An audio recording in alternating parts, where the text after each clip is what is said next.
Chess Anandan இருக்கார்ல, அவரையே அவன் தோக்கடிச்சவனா. உண்மையிலேயே அவ்வளவு டேலண்ட் ஆனவன் நம்ம முன்னாள் நடிகர் இருக்கார் இல்லையா விஜய், அந்த விஜய்கிட்ட தோத்துட்டானே அப்படிங்கிறது ஆச்சரியமா இருக்கு.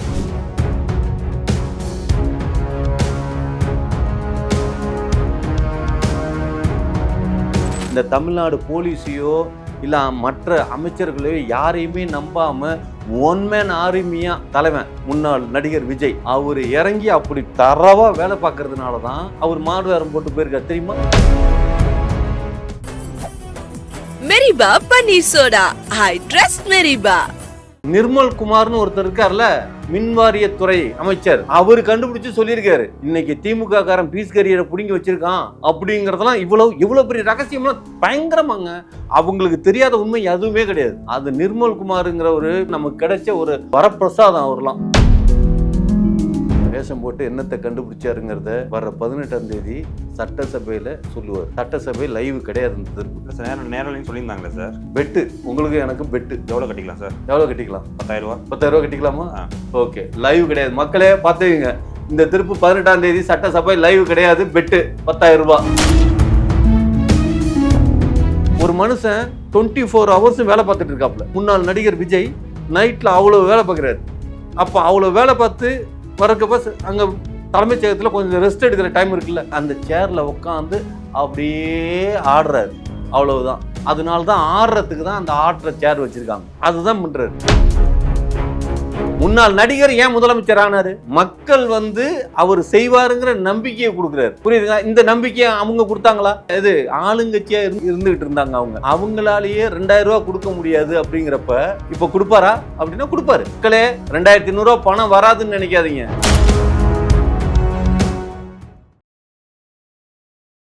ரெஃப்ளெக்ட் நேயர்களுக்கு வணக்கம். நான் உங்கள் கமர். இன்று நம்மை மகிழ்விக்க இருப்பவர் நந்தவன் நந்தகுமார். வணக்கம் சார். வணக்கம் சார். நேற்று தலைமைச் செயலர் நார்வேல செஸ் சாம்பியன் பிரக்யானந்தா மீட் பண்ணியிருக்காரு. அவருக்கு 50 லட்ச ரூபா ஊக்க பரிசும் கொடுத்துருக்காங்க தமிழக சார்பில். அப்போ பார்த்தீங்கன்னா செஸ் விளையாடி இருக்காரு. 2 பேரும் விளையாண்டு இருக்காரு. செக்மேட் வச்சு பிரக்யானந்தா ஜெயிச்சிருக்காரு. நீங்க நிறைய பேட்டியில விஜய் பத்தி புகழ்ந்து நிறைய சொல்லுவீங்க. அவருக்கு செஸ் விளையாட தெரியுதுங்கிற நீங்க இது வரைக்கும் சொன்னதே இல்லையே. எனக்கே அதுவும் அந்த பையன் அவன் வேர்ல்டு சாம்பியன் ரேஞ்சுக்கு தூக்கி பிடிச்சி இது பண்றானுங்க. அதாவது என்ன சொல்றது, செஸ் ஆனந்தன் இருக்கார்ல, அவரையே அவன் தோக்கடிச்சவனா. புரியுதுங்களா? அந்த ரேஞ்சுக்கு அவனுக்கு ஒரு பில்டப் இருக்குது. உண்மையிலேயே அவ்வளவு டேலண்ட் ஆனவன் நம்ம முன்னாள் நடிகர் இருக்கார் இல்லையா விஜய், அந்த விஜய்கிட்ட தோத்துட்டானே அப்படிங்கிறது ஆச்சரியமா இருக்கு. இது என்ன சொல்றதுன்னா, அப்ப அந்த 50 லட்ச ரூபா கொடுத்தாங்கல்ல, அதுக்கு ஒர்த்து இல்ல தானே? அந்த 50 லட்ச ரூபாய் யாரு கொடுக்கணும்? இவருக்கு தானே கொடுக்கணும். இல்ல, தோக்கல, ஜெயிச்சிட்டாரு. அவர் பிரக்யானந்தா தான் ஜெயிச்சாரு. ஓ, பிரக்யானந்தா ஜெயிச்சாரா? அந்த நியூஸ் பாருங்க. இந்த மீடியா எந்த அளவுக்கு ஒருத்தன் ஜெயிச்சதையே தோத்துட்டான்னு சொல்லி நியூஸை நம்மள்ட்ட கொண்டு சேர்க்கிறாங்கன்னா, இந்த மீடியா எந்த அளவுக்கு நல்லவனா இருக்காங்க பாத்தீங்களா? எது அப்போ உண்மை விளிம்பிகள் யாரு? மீடியா தானே. மீடியா சொல்ற உண்மை எந்த அளவுக்கு நம்மள ரீச் ஆகுது பாத்தீங்களா? இப்ப 50 லட்ச ரூபாய் என்ன செய்யறாராம்?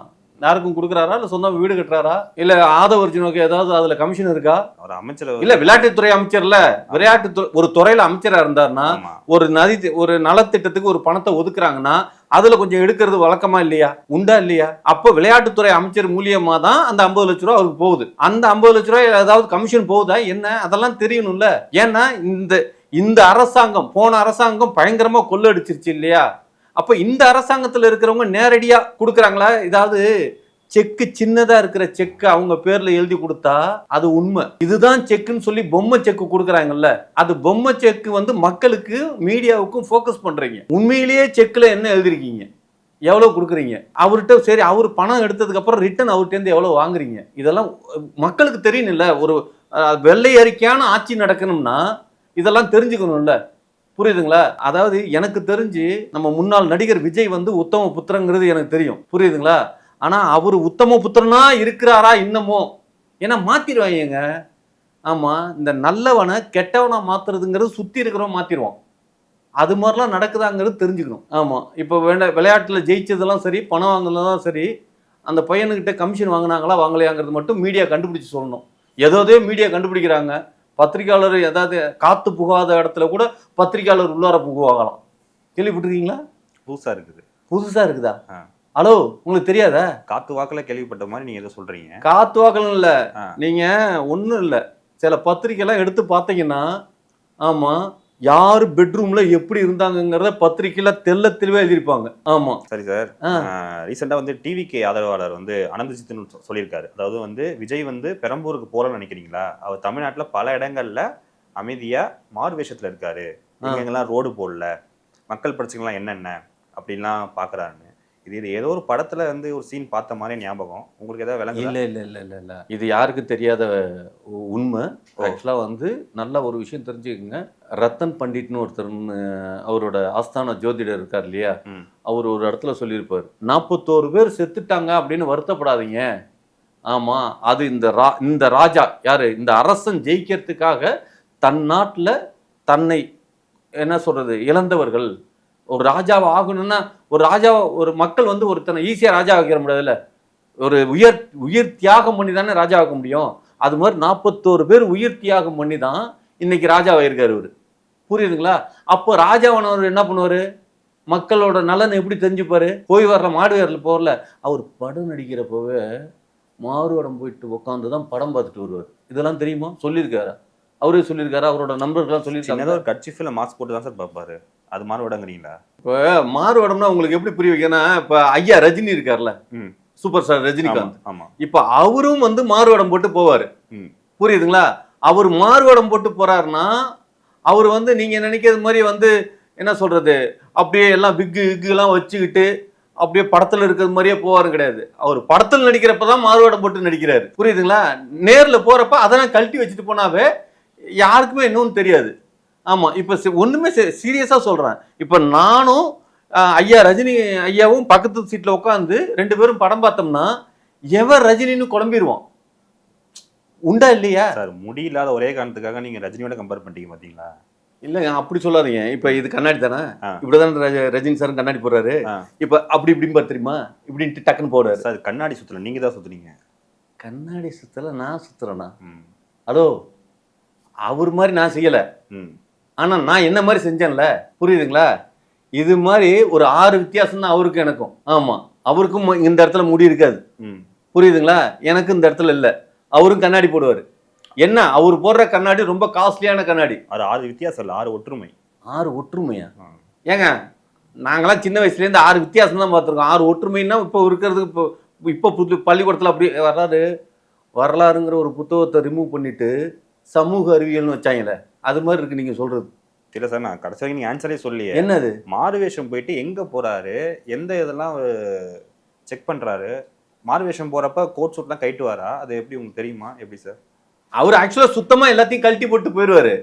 ஆமா, நீங்க வந்து நீங்க இங்க நம்ம என்ன சொல்றது, சட்டசபையிலேயே இதுல இந்த தலைமைச் செயலகத்துல பாக்குறது மாதிரி இருக்கவே மாட்டாரு. அந்த கோட்டு அந்த இதெல்லாம் இருக்காது. இதெல்லாம் சுத்தமா கழட்டி போட்டுட்டு வேற அடையாளம் தெரியாத மனிதரா இருப்பாருங்க. ஆமா, யாருங்கிறதே கண்டுபிடிக்க முடியாது. ஒரு விஷயம் தெரியுமா, அவரு தான் இப்போ தமிழ்நாட்டில் போதை ஒழிப்பு அழைக்கணும் அப்படின்னு முடிவு பண்ணி எப்படி எங்க இருந்து எது போகுது அப்படின்னு அந்த ஷிப்பெல்லாம் கண்டுபிடிச்சது யாருங்கிறீங்க? நைட்டில் போய் ட்ராவல் பண்ணி இங்கேருந்து இந்த ரூட்டில் போகுது அப்படின்னு முக்காவாசி இதை கண்டுபிடிச்சது யாரு? இவர். அதுக்கப்புறம் கரண்ட் கட் ஆகுதா? கரண்ட் கட்டுறப்ப எல்லாம் இந்த திமுக காரங்க இது ஃபீஸ் கேரியரை பிடிங்கிடுறாங்களாம். அதெல்லாம் கண்டுபிடிக்கிறது யாரு? எல்லாம் தனிப்பட்ட முறையில் எது இந்த தமிழ்நாடு போலீஸையோ இல்லை மற்ற அமைச்சர்களையோ யாரையுமே நம்பாம ஒன் மேன் ஆர்மியா தலைவன் யாரு?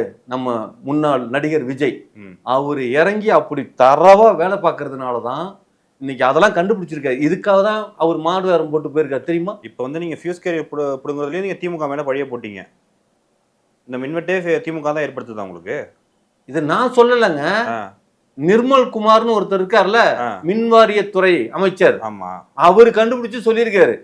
ஆமா, அவர் என்னெல்லாம் தெரியுமா கண்டுபிடிச்சாரு? 41 பேர் செத்தாங்க இல்லையா, எது எல்லாரும் இடிச்சுக்கிட்டு செத்தாங்கன்னு ஊரே நம்பிட்டு இருக்குது. ஆனா உண்மை அவருக்கு மட்டும்தான் தெரிஞ்சது. கத்தி எடுத்து குத்தாங்கன்னு சொன்னாரா இல்லையா? அவர் பொண்டாட்டி வரைக்கும் கத்தி எடுத்து குத்துனாங்க அப்படின்னு சொன்னாங்க இல்லையா? அந்த மாதிரி உண்மைகள், பல உண்மைகள் அவருக்கு தெரியுது. இன்னைக்கு திமுக காரன் பீஸ் கரியரை பிடுங்கி வச்சிருக்கான் அப்படிங்கறதெல்லாம் இவ்வளவு பெரிய ரகசியம்லாம் பயங்கரமாங்க. அவங்களுக்கு தெரியாத உண்மை எதுவுமே கிடையாது. ஆமா, அது நிர்மல் குமாருங்கிற ஒரு மின்சார வாரியத்துக்கு நமக்கு கிடைச்ச ஒரு என்ன சொல்றது, ஒரு வரப்பிரசாதம் அவர்லாம். ஆமா, வரம் பெட்டு கிடைச்சா கூட இப்படியெல்லாம் கிடைக்காது நமக்கு. அதாவது இல்லைங்க, ஒரு விஷயம் ஏன் வேஷம் போட்டாரு, பண்றாரா பண்ணலங்கிறது. அதாவது நம்ம ஆட்சியில எங்கேயுமே தப்பு நடந்துடக்கூடாது அப்படிங்கிறதுக்காக உள்ளார இறங்கி வேலை பார்க்குறாரு. வேஷம் போட்டு என்னத்தை கண்டுபிடிச்சாருங்கிறத வர்ற 18ஆம் தேதி சட்டசபையில் சொல்லுவார். நான் ஒரு வேஷம் போட்டு என்னத்தை கண்டுபிடிச்சாருங்கிறத கண்டிப்பாக சொல்லுவார். ஆமாம், பாருங்க, சட்டசபை லைவ் கிடையாது, இந்த திருப்பு கிடையாதா? கிடையாது. இல்லை சார், நேரிலையும் சொல்லியிருந்தாங்களே சார்.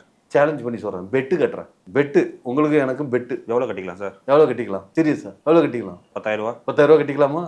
ஓகே, லைவ் கிடையாது மக்களே, பார்த்துக்கங்க. இந்த திருப்பு 18ஆம் தேதி சட்டசபை லைவ் கிடையாது, பெட்டு 10,000 ரூபாய். எங்க கூட சேர்ந்து பெட்டு கட்டுறதுக்குலாம் யார் ரெடியா வரீங்க அப்படின்னா, நாங்க நடத்துறது கேம்லிங் கிடையாது, நாங்க நடத்துறது ஒரு ட்ரஸ்ட். ஆமா, ட்ரஸ்ட்ல பணத்தை இன்வெஸ்ட் பண்ணுங்க. இல்ல கேம்லிங் சொல்லி கேஸ் போட்டுருவாங்க. ஆமா, மீடியாவில் உட்காந்து கேம் பண்றானுங்க, கேம்லிங் பண்றானுங்க, நம்ம ஏதோ குதிரை பேரம் பண்றோன்னு. குதிரை பேரம் பண்றவங்களை கண்டுபிடிக்க மாட்டேங்கிறானுங்க சார். வந்து இதுக்கு முன்னாடி சிஎம் சாரா இருந்த ஸ்டாலினை மாத்திட்டு நீங்க இந்த சீட்டுக்கு வந்தீங்க விஜய் அவர்கள். இப்போ அந்த சீட்டையே சிஎம் சீட்டையே மாத்திருக்கீங்க. இப்போ இதுதான் மாற்றமா சொல்லுங்க? அந்த உடன் சேர்லேருந்து இப்போ ஒரு எர்கோனமிக் சேர்ல மாறிருக்கீங்க. ஏன் அந்த சீட்டை மாத்துறதுக்கு என்ன? ஐயோ, உங்களுக்கு இதெல்லாம் ஒரு கேள்வினே கேட்குறீங்க. இதெல்லாம் உங்களுக்கு அதாவது உள்ளே இருக்கிறது பெரிய இதுங்க. இப்போ முன்னாடி பழைய பஸ்ல எல்லாம் பார்த்தீங்கன்னா டிரைவர் சீட்டில் ஒரு பிளாஸ்டிக்கில் பின்னி பின்னி வச்சுருப்பாங்க, ஓட்ட ஓட்டையாக இருக்கும். புரியுதுங்களா? முதுகுக்கும் ஓட்ட ஓட்டையாக இருக்கும், இதுக்கும் ஓட்ட ஓட்டையாக இருக்கும். டிரைவருக்கு ஹீட் ஏறாமல் காத்தோட்டமாக இருக்கணும் அப்படிங்கிறதுக்காக அந்த மாதிரி சேர் போட்டிருந்தாங்க. இப்போ இங்கே இவருக்கு போட்டிருக்கிறது என்னன்னா, அப்படியே ஈஸி சேர் மாதிரி இப்படி சாஞ்சா படுத்துக்கலாம். ஒரு மனுஷன் 24 ஹவர்ஸும் வேலை பார்த்துட்டு இருக்காப்புல. நைட்டில் எவ்வளோ வேலை பார்க்குறாரு தெரியுமா? யாரு? முன்னாள் நடிகர் விஜய் நைட்டில் அவ்வளோ வேலை பார்க்குறாரு. அப்போ அவ்வளோ வேலை பார்த்து வரக்கப்ப அங்கே தலைமைச் செயலகத்தில் கொஞ்சம் ரெஸ்ட் எடுக்கிற டைம் இருக்குல்ல, அப்படின்னா நல்லா இருக்கும்ல. அதுதான் பண்ணுறாரு சார். அங்கே ஒரு ரெஸ்ட் எடுக்க வரல, அங்கே ஒர்க் பண்ண வந்திருக்காரு அவர். ஹலோ, புரியல. இப்போ நீங்கள் என்ன சொல்ல வரீங்க? அவர் அங்கே ரெஸ்ட் எடுத்துட்டாரு, ஒர்க் பண்ணலாம்ங்கிற மாதிரி நான் சொல்கிறேன்னு சொல்கிறீங்களா? ஆமாம், நீங்கள் தானே சொல்கிறீங்க ரெஸ்ட் எடுக்க வந்திருக்கான்னு சொல்கிறீங்களே சார். கரெக்டாக 10 மணிக்கு வந்துட்டார் அவர், 5 மணிக்கு தான் போகிறாரு. மதியானம் டிஃபன்லாம் கேரியில் எடுத்து வந்துடுறாரு. அங்கே எப்படி ஒரு ஸ்டாஃப் இருக்காங்களோ அதே மாதிரி ரியாக்ட் பண்ணுறாரு. முதல்வர்னு எந்த கர்வமும் இல்லாமல் ஒர்க் பண்ணிட்டு இருக்காரு. நீங்கள் ரெஸ்ட் எடுக்க வந்துட்டுருக்கீங்க. லஞ்ச் டைம் எவ்வளோ நேரம்? எல்லாரும் 1 hour எடுத்து போனால் வெறும் 1/2 hour தான் எடுத்துக்கிறாராம். 1/2 hour அவர் சாப்பிட்றதுங்கிறதே கொஞ்சோண்டு தான் சாப்பிடுவார். புரியுதுங்களா? அவர் 6 நிமிஷத்தில் சாப்பிட்டாருன்னா மீதி இருக்கிற நேரத்தில் அவர் கொஞ்சம் ரெஸ்ட் எடுக்கணும். அதில் அந்த சேரில் உட்காந்து அப்படியே ஆடுறாரு, அவ்வளவுதான். ரெண்டாவது, நடிகர் விஜய்ங்கிறது உள்ளுக்குள்ளார எப்போதும் இருந்துகிட்டு இருக்கும். என்ன, கால் ஆடாட்டினாலும் உடம்பு ஆடி ஆகணும். அதனால தான் ஆடுறதுக்கு தான் அந்த ஆட்டுற சேர் வச்சுருக்காங்க. இதெல்லாம் தெரியுமா? நிறைய விஷயம் உள் சார்ந்த விஷயம் இருக்குங்க. ஆமாம், அதெல்லாம் தெரியாமல் நீங்கள் பாட்டுக்கு ஒரு விஷயம், நமக்காக 24 மணி நேரமும் ஒரு மனிதன் நமக்காக, இந்த நாட்டுக்காக, இந்த நாட்டு மக்களும் நல்லா இருக்கணுங்கிறதுக்காக மட்டுமே உழைச்சிட்டு இருக்காருன்னா உட்காந்து ஆட்டிக்கிட்டு கூட உழைக்கிறாரு. புரியுதுங்களா? நார்மலாக இந்தியாவில் ஓட்டு போடுற வயசு 18, பெண்ணின் திருமண வயது 21பாங்க. ஆட்டோவில் பிரசவத்துக்கு இலவசம்பாங்க. சரிங்களா? ஆல்ரெடி பார்த்தீங்கன்னா பஸ் டிக்கெட் ஆன்லைனில் கட்டலாம், இபி பில்லு ஆன்லைனில் கட்டலாம். இப்போ இதெல்லாம் இந்த ஆட்சி மாறினதுக்கு அப்புறம் தான் நடக்குது அப்படிங்கிற மாதிரி ஒரு லேபிள் ஓட்டுறீங்களே, அது ஏன் சார்? அது ஏங்க, இதுமெல்லாம் கொஸ்டினே பண்ணாதீங்க. இதுக்கு முன்னால் பண்ணியிருக்காங்க அப்படின்னா, இதுக்கு முன்னால் யாராவது சொல்லியிருக்காங்களா? சொல்லுங்க, சொல்லியிருக்காங்களா எங்கேயாவது? இல்லை, போக்குவரத்து அமைச்சர் சொல்கிறாங்களா ஆன்லைனில் பஸ் டிக்கெட் கட்டலாங்கிறாங்க, ஒரு இபி பில் கட்டலாங்கிறாரு நிர்மல்குமார் அவர்கள். உங்களுக்கு ஆல்ரெடி இருக்குங்கிற எத்தனை பேருக்கு தெரியும்? ஏங்க, இல்லாத ஒரு விஷயம் கிடையாது, எல்லாரும் இருக்குதான். இருக்கிறதையும் கடைக்கோடியில இருக்கிற ஒரு ஆயா தெரிஞ்சுக்கணுங்கிறத எவன் சொன்னான்? இதுக்கு முன்னால இருக்கவன் சொன்னானா? நீங்க வந்ததுக்கு அப்புறம் தான் ஆன்லைன்ல இருக்கிறதே தெரிய வருதுங்கிறீங்களா? தெரிய வருது. தெரியப்படுத்துறது யார் தெரியப்படுத்துறா? புரியுதுங்களா? எதெல்லாம் இருக்குதோ அதெல்லாம் மக்கள்கிட்ட கொண்டு போய் சேர்க்கவே இல்லை இவனுங்க. எல்லா நலத்திட்டமும் இருக்குங்க, ஆனா அதை மக்கள்கிட்ட கொண்டு போய் சேர்த்தாங்களா? இப்படியெல்லாம் திமுக காரங்க நல்லது பண்ணி வச்சிருக்காங்க அப்படிங்கிற இப்பதான் மக்களுக்கு தெரியுது. இதுக்கு முன்னால எவனாவது சொல்லியிருக்கானா? ஒரு விஷயத்தையும் அந்த ஆட்சி பண்ணது நல்லது எதையுமே மக்கள்கிட்ட கொண்டு போய் சேர்க்கல. அதை சேர்க்கணுங்கிற ஒரே நோக்கத்தினாலதான் இவர் இதெல்லாம் பண்ணிட்டு இருக்கோம் அப்படின்னு சொல்லி எல்லாத்தையும் பண்ணிட்டு இருக்காரு. ஆமா, இதுல என்னன்னா மாத்தி என்ன பண்ணிட்டீங்க நீங்க, புதுசா என்ன பண்ணிட்டீங்கன்னு இப்படி கொஸ்டின் பண்றீங்க. புதுசா பண்ணணும்னு அவசியம் இல்லை, ஆனா நாம பண்றது எல்லாருக்கும் தெரியணும். திமுக காரங்க அப்படி ஏதாவது பண்ணாங்க, அவங்க நல்லது பண்ணியிருந்தா ஏங்க நம்ம மக்கள் வந்து நம்மளை ஜெயிக்க வச்சிருக்க போறான். முன்னாள் நடிகர் ஏன் முதலமைச்சர் ஆனாரு? மக்கள் வந்து அவர் செய்வாருங்கிற நம்பிக்கையை கொடுக்குறாரு. புரியுதுங்களா? இந்த நம்பிக்கையை அவங்க கொடுத்தாங்களா? எதிர்கட்சியா ஆளுங்கட்சியா இருந்துகிட்டு இருந்தாங்க. அவங்களாலேயே 2000 ரூபாய் கொடுக்க முடியாது அப்படிங்கிறப்ப இவர் என்ன பண்ணாரு? 2500 ரூபாய் கொடுப்பேன்னாருல, இப்ப கொடுப்பாரா? அப்படின்னா கொடுப்பாரு. எல்லாம் பணத்தை அச்சடிச்சு டெல்லியில அச்சடிச்சு வந்துகிட்டு இருக்கிற வேன் வந்துகிட்டு இருக்குது. ஆமா, வேன் வந்துடுது. அந்த லாரி வந்து இடையில பஞ்சர் ஆயிடுச்சான். 16 வீல் இருக்கிற லாரியில அந்த பணம் வந்துகிட்டு இருக்கான். தெரியுமா? அதெல்லாம் தெரியல சார், புதுசா சொல்றீங்க. எதுக்கு வந்துட்டு இருக்கு? மக்களுக்கு 2500 ரூபாய் பணம் கொடுக்குறதுன்னு சொல்லிட்டாருலங்க. அந்த பணத்தை அங்கேருந்து ஏத்திக்கிட்டு வந்துகிட்டு இருக்காங்க. Okay okay. ஆமா, அந்த 14 வீல் லாரி நடுவுல 2 டயர் பஞ்சர் ஆயிடுச்சான். அதனால நின்று டயர் சேஞ்ச் பண்ணிட்டு இருக்காங்க. ஆமா, வந்துடும். நம்புங்க, நம்பிக்கையோட இருங்க மக்களே. 2500 ரூபாய் பணம் வராதுன்னு நினைக்காதீங்க. அந்த லாரியில வந்துட்டு இருக்குது, நமக்கு எல்லாம் கிடைக்கும். இது வரைக்கும் நாங்க கேட்ட கேள்விக்கு நகைச்சுவை பதிலளிச்சவங்களுக்கு மிக்க நன்றி சார். நன்றி, வணக்கம். மெரிபா பன்னீர் சோடா. I trust மெரிபா.